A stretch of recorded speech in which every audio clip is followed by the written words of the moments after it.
Hello વિદ્યાર્થી મિત્રો, હવે આજે આપણે દાખલા નંબર 181 લઈશું. એમાં શું કીધું છે 25 ચોરસ મીટર ક્ષેત્રફળ વાળા ચોરસની બાજુનું માપ કેટલું? અહીંયા શું આપેલું છે 25 ચોરસ મીટર ક્ષેત્રફળ આપેલું છે. તો ચોરસની બાજુનું માપ કીધું. તો અહીંયા તમને ખબર પડી ગઈ શું કરીશું? તો ચોરસ આપેલું છે અને ક્ષેત્રફળ આપેલું છે. તો ચોરસનું ક્ષેત્રફળનું સૂત્ર લખી દેશું. ચલો, ચોરસનું ક્ષેત્રફળ બરાબર કેટલું આપેલું છે 25 ચોરસ મીટર, એટલે કે 25 આપેલું છે. તો ધ્યાન આપજો. હવે શું કરીશું? ચોરસનું ક્ષેત્રફળ બરાબર 25, એટલે કે 25 ક્ષેત્રફળ વાળા ચોરસની બાજુનું માપ સમજી લો. આપણે એક આકૃતિ દોરીશું. આપણે અહીંયા આ સમજી લો કે આનું ક્ષેત્રફળ 25 છે. તો એક બાજુનું માપ શોધવાનું છે. તો શું કરીશું? આપણે 25 ચોરસ સેમી છે, તો 25 ચોરસ ક્ષેત્રફળ વાળા ચોરસની બાજુનું માપ કેટલું થાય? તો 25 ભાગ્યા 5 કરી દેવાનું. તો શું આવે? 25 તો 5 આવી ગયો 5 મીટર. એ આપણો જવાબ રહેશે. હવે આપણે આગળ લઈશું દાખલા નંબર 182. એમાં શું કીધું છે જરા ધ્યાન આપજો. 182 ની અંદર એમાં નીચે દર્શાવેલ આકારની પરિમિતિ 15 સેમી છે. જો ધ્યાન આપજો, નીચે તમને એક દર્શાવેલો આકાર છે, એમાં પરિમિતિ શું છે? 15 સેમી છે. તો આ ચોકડી દર્શાવી છે, એની શું કિંમત છે એમ કીધું છે. ચલો, આકારની પરિમિતિ આપણે શું કીધું છે? 15 સેમી છે. તો ધ્યાન આપજો વિદ્યાર્થી મિત્રો, આપણે શું કરીશું? તો પેલા આકારને આપણે આકારની પરિમિતિ લખીશું. તો આકારની પરિમિતિ બરાબર કેટલી આપેલી છે? 2 + 3 + 5 + 1 + ચોકડી. કે આકારની પરિમિતિ કેટલી કીધી છે? 15. ચલો, હવે આપણે આનો સરવાળો કરી નાખીએ. 5 ને 3 5, 3 ને 2 5, 5 10 ને 11, 11 + ચોકડી. તો શું થશે? હવે આ આખું પદ ઉપર આ બાદ લઈ જવાનું, આ આખું પદ ઉપર પેલી બાદ. તો 11 + ચોકડી બરાબર 15. વત્તા છે 11 ની આગળ પાછળ, તો આ બાદ જશે તો માઇનસ થઈ જશે. તો ચોકડી બરાબર 15 - 11. તો ચોકડી બરાબર 15 માંથી 11 જાય તો કેટલા વધે? 4. જવાબ આપેલો છે 15. હા, આપણને આપેલો છે, આપણો જવાબ રહેશે. ચલો, દાખલા નંબર 16 લઈશું. એની અંદર શું કીધું છે કે 16 ચોરસ સેમી ક્ષેત્રફળ ધરાવતા ચોરસની પરિમિતિ કેટલી થાય? ધ્યાન આપજો, 16 ચોરસ સેમી ક્ષેત્રફળ ધરાવતા, તો પરિમિતિ પણ 16 જ થશે. શું થશે? 16 જ થશે. ચલો લઈશું હવે આગળ 184. એમાં શું કીધું છે? નીચેની કઈ આકૃતિમાં રેખાંકિત ભાગ પા ભાગનો છે? ધ્યાન આપજો, પા આપણે કોને કહીએ? 15 મિનિટ હોય આપણે સમજી લો કે પા વાગે એટલે 15 મિનિટ કહીએ, એટલે કે ત્રીજો ભાગને કહીએ. એટલે કે નકર આપણે કહીશું કુલ 4 ભાગમાંથી એક ભાગ હોય એને શું કહીએ? આપણે પા કહીએ. ઓકે, 4 ભાગમાંથી 3 ભાગ એના શું કહીએ? પોણો કહીએ. તો અહીંયા 4 ભાગમાંથી એક ભાગ કઈ છે? આચ્છાદિત એ વાળી છે આકૃતિ, દેખાય છે તમને? એ આપણો જવાબ રહેશે. ચલો, હવે નીચેનામાંથી કઈ આકૃતિમાં રેખાંકિત ભાગ પોણો ભાગ દર્શાવે છે? પોણો મેં તમને કીધું, પોણો ભાગ એટલે શું કે 4 ભાગમાંથી 3 ભાગ વાળી આકૃતિ હોય. તો 4 ભાગવાળી, જો અહીંયા તો 4 ભાગવાળી છે જ નહીં, અહીંયા એક જ ભાગ છે, એટલે આ તો ગણાય નહીં. અહીંયા છે, દેખો 4 ભાગમાંથી 3 ભાગ શું છે? આચ્છાદિત ભાગ આ દોરેલો છે. તો આપણો કયો જવાબ આવશે? બી જવાબ આવશે. ચલો, 186 લઈશું. એમાં શું કીધું છે? નીચેનામાંથી કયું વિધાન સાચું નથી? ધ્યાન આપજો. 1 કલાકના અડધા 30 મિનિટ, 1 કલાકમાં કેટલી મિનિટ આવે? 60 મિનિટ, 60 ના અડધા 30 મિનિટ. આ તો બરાબર છે. ચલો, 1 મીટરના અડધા 50 સેમી, 1 મીટરની કેટલા સેમી થાય? 100 સેમી. તો 100 સેમીના અડધા 50 સેમી, આ પણ સાચું છે. 1 લીટરના અડધા 500 મિલીલીટર, તો 1 લીટરના બરાબર કેટલા મિલીલીટર થાય? 1000. તો 1000ના અડધા 500, આ બરાબર છે. ચલો, 1 કિલોગ્રામના અડધા 500 કિલોગ્રામ. જો ધ્યાન આપજો, 1 કિલોગ્રામ એટલે કે શું થાય છે? 1 કિલોગ્રામનો અડધો 500 કિલોગ્રામ થાય. 500 કિલોગ્રામ, અહીંયા ગ્રામ આપ્યું હોય તો સાચું આવત, પણ અહીંયા કિલોગ્રામ આપેલું છે. આપણો જવાબ શું છે? ડી વાળો ખોટો છે. તો આપણે જવાબ શું હશે? ડી જવાબ આવશે.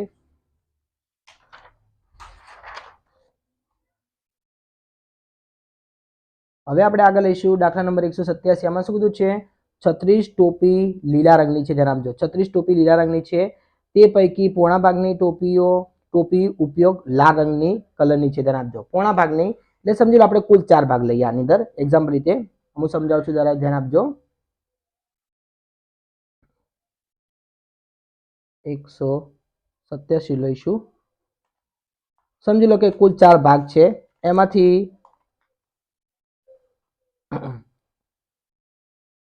જો કુલ કેટલી ટોપીઓ છે?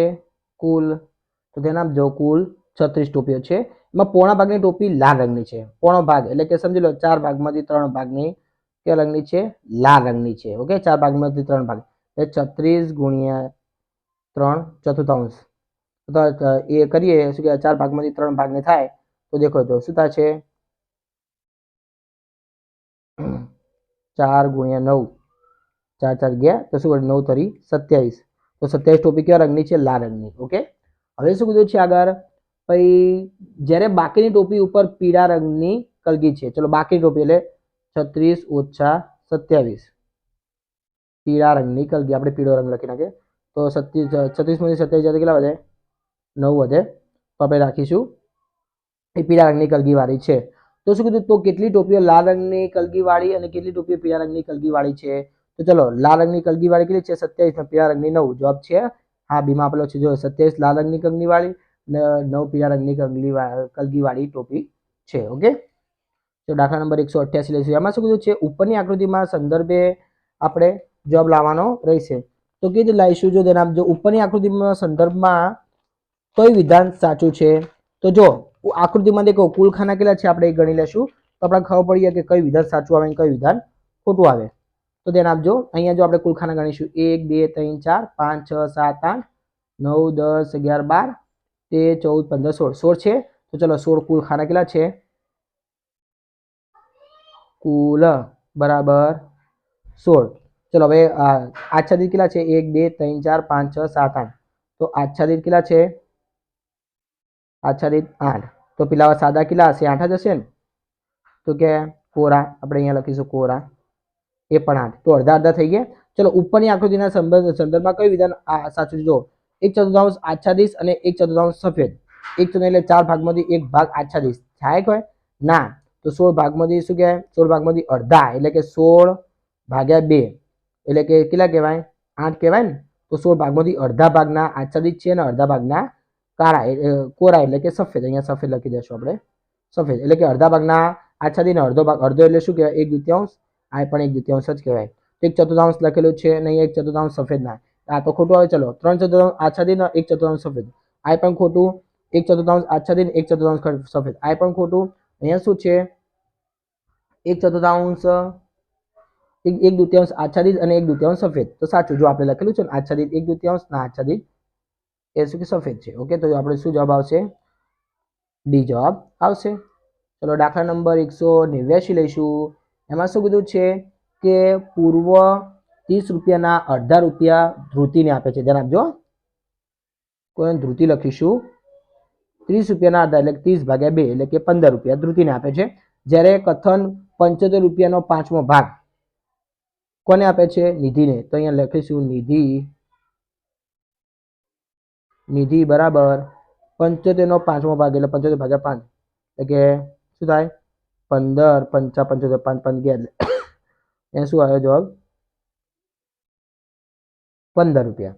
ઓકે, તો શું આવશે? તો જો ધ્રુતિ પાસે 15 રૂપિયા, નિધિ પાસે 15 રૂપિયા હશે કે નહીં? ધ્રુતિ પાસે 15, નિધિ પાસે 15.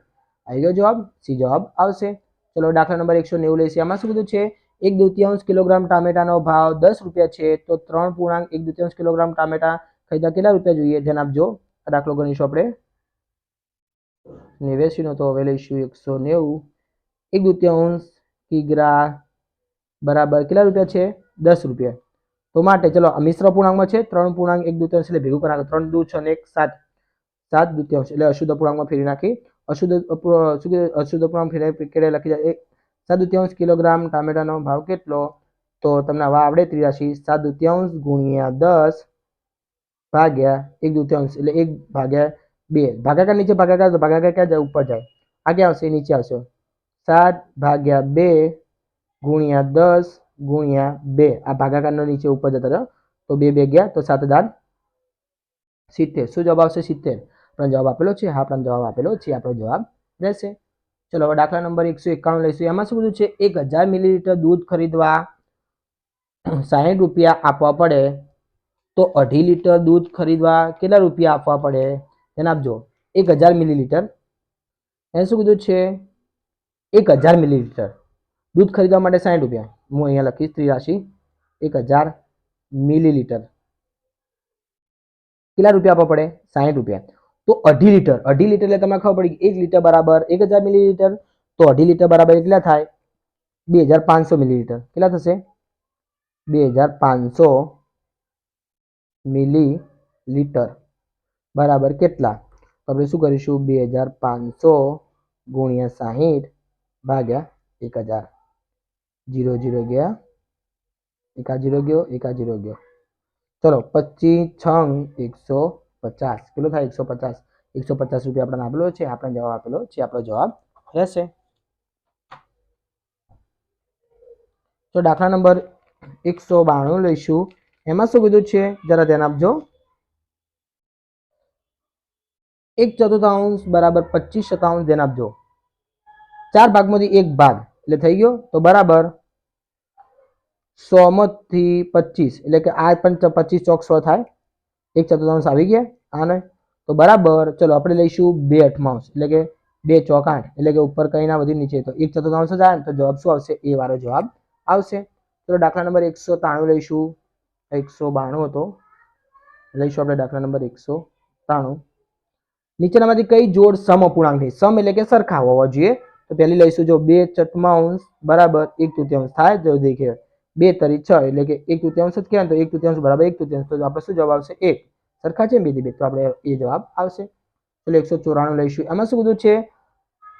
ઈશ વર્તુળ એ માં 4 અવયવ લખે છે, વર્તુળ બી માં 6 ના અવયવ, વર્તુળ એ માં 4 ના અવયવ. સમજી લો કે બે વર્તુળ છે, અહીંયા 4 ના અવયવ, તો 4 ના અવયવ શું આવે? 1 આવે, 2 આવે અને 4 આવશે. 6 ના અવયવ શું આવશે? 1 આવશે, 2 આવશે, 3 આવશે અને 6 આવશે. આટલા હવે આવે. ચલો હવે તમને ખબર પડી કે અહીંયા શું લખાય? જે સેમ ટુ સેમ સરખા અવયવ હોય એ હવે હંમેશા વચ્ચે આવે, કેમ કે 2 થી 2 માં આવે છે, તો આ 2 અહીંયા ચકી દેશું આપણે, વચ્ચે આવી ગયા 2. તો ચલો અહીંયા શું કીધું છે? તો રેખાંકિત ભાગમાં કઈ કઈ સંખ્યાઓ લખાશે? તો કે જો અહીંયા એકે પણ આવે છે કે નથી આવતા? આવે છે, તો 1 અને 2 બે વસ્તુ લખાશે, તો 1 અને 2 આપણને આપેલો છે જવાબ. હા, આપણને આપણો જવાબ રહેશે. ચલો નીચેનામાંથી કઈ જોડ 3 અને 7 નો ગુણક એટલે કે અવયવી નથી? જો ધ્યાન આપજો. અહીંયા શું છે? 21 એ આવે, 42 એ આવે. ઓકે, જો 14 તરી 42 અને 7 તરી 21 એટલે બંનેમાં 3 3 આવે. 42 તો આવી ગયા, 21 તરી 63 આવી ગયા, એટલે 3 આવે છે, 42 આવે છે. 21 જો અહીંયા 7 તરી 21 ને 21 તરી 63. ઓકે, એ બંનેમાં 7 અને 3 આવે છે. પણ અહીંયા જો અહીંયા શું આવે? 7 તરી 21, અહીંયા 7 દુ 14 આવે છે. જો અહીંયા 14 આવે છે, અહીંયા 7 ગુણ્યા 2 આવે છે, અહીંયા 3 નથી આવતા, તો આપણો જવાબ શું આવશે? ડી જવાબ આવશે. ચલો 196 લઈશું. આમાં શું કીધું છે કે મારામાં 6 નો અવયવ સમાયેલ છે, એટલે કે 6 નો અવયવ સમાયેલ છે. જો 3 માં 6 નો અવયવ છે, 18 માં આવે, પછી 6 માં પણ આવે તો આપેલ તમામ, 3 માં આવે તો આપેલ તમામ લખી દેવાનું. ચલો 197 માં 6 અને 9 નો સૌથી મોટો સામાન્ય અવયવ કયો? સૌથી મોટો કીધો છે, ધ્યાન આપજો. સામાન્ય અવયવ, તો સામાન્ય અવયવ કયો આવશે? 6 ના અવયવ લખી દેશું, 3 ના અવયવ લખી દેશું. ચલો 197 માં 6 નો સામાન્ય અવયવ કયો આવશે? 1 2 3 અને 6. 9 માં કયા આવે? 1 3 અને 9. ચલો સૌથી મોટો સામાન્ય અવયવ કયો છે? સરખો 3. આવી ગયો જવાબ, એ આપણો જવાબ રહેશે. ચલો 198 માં લઈશું. 12 અને 15 નો સૌથી નાનો સામાન્ય અવયવી. અવયવી કે એટલે તમને ખબર પડી કે શું કરવાનું?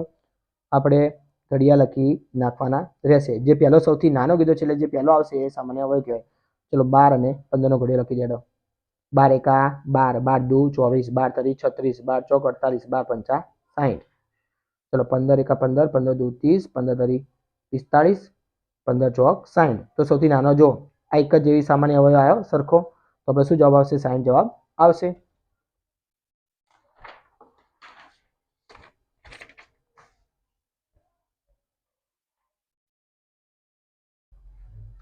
દાખલા નંબર 199 લઈશું. નીચેના પૈકી કયું વિધાન સાચું નથી? જો ધ્યાન આપજો.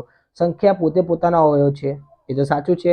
સંખ્યા પોતે પોતાનો અવયવી છે, એ પણ સાચું છે. પણ સંખ્યા પોતે પોતાનો નાનામાં નાનો અવયવ છે, ના, આ ખોટું છે. સંખ્યા પોતે પોતાનો નાનામાં નાનો અવયવ ના પણ હોઈ શકે છે. તો આપણે શું જવાબ આવશે? સી જવાબ આવશે. હવે આગળ લઈશું 200 માં શું કીધું છે? જો ધ્યાન આપજો જરા વિદ્યાર્થી મિત્રો. રામ ઉર્જાનગરથી જગત પેલેસ જવા નીકળે છે. ધ્યાન આપજો, આ ઉર્જાનગર લખ્યું છે, જગત પેલેસ આવ્યું, જગત પેલેસ છે. ઉર્જાનગરથી નીકળીને જગત પેલેસ જવા તરફ નીકળે છે. પછી તો તેની પશ્ચિમ દિશામાં કયા કયા સ્થળ આવશે? જો આને કે ઉત્તર, દક્ષિણ, પૂર્વ અને પશ્ચિમ. તો પશ્ચિમ દિશામાં કયા કયા આવશે? આકાશકુંજ અને વૈભવનગર. તો દેખાય છે વૈભવનગર અને આકાશકુંજ, આ બે આવી ગયા, તો આપણો જવાબ શું આવશે? સી જવાબ આવશે.